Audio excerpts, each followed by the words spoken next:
Idaho's restrictive abortion laws were back in front of the Idaho Supreme Court today. The laws went into effect after the U.S. Supreme Court's overturn of Roe v. Wade earlier this year.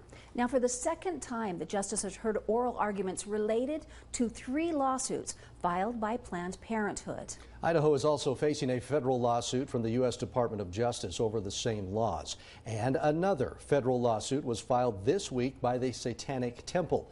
It says the law violates its religious rights and other rights protected under the U.S. Constitution. Andrew Bartline spoke with both a member of the Satanic Temple and a law professor about this new lawsuit. A church of nearly 1.5 million worldwide, represented through 3,500 in the Gem State. Rowan Astra. Absolutely.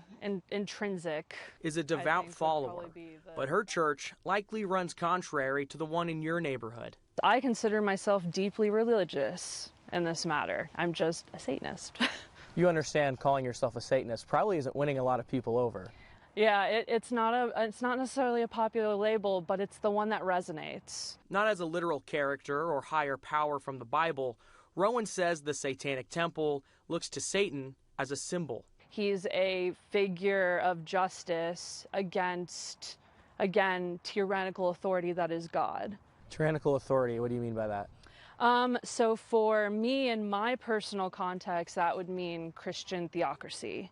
Not Christianity, but people who want to assert their Christianity on others via legislation. So a lot of these laws in Idaho, would you say those align with that people are legislating their religion? Unfortunately, yes.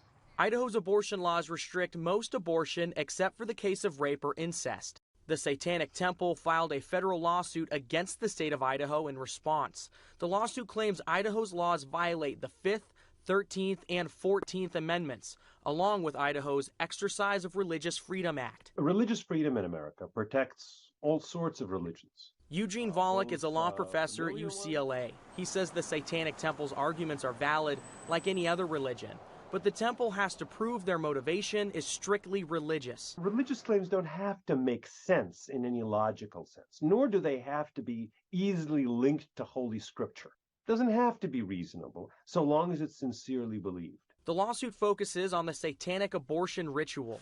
The ritual claims a person's body is their body alone. No one else can make a decision for another person's body. The 13th Amendment does not ban all required work. It doesn't ban the draft. It doesn't ban jury duty, where you're also required to labor, albeit for shorter times. It doesn't ban requiring people to show up in court as witnesses, for example. It bans those things that have historically been understood as slavery or something like that. So you're not buying that 13th Amendment one you don't think is too strong of an argument? Well, I'm not buying it, but more importantly, I don't think courts will buy it. But Rowan is hopeful. Hopeful that the lawsuit will be successful, of course, and I'm hoping that Idahoans will regain their rights to bodily autonomy in regards to reproductive health care.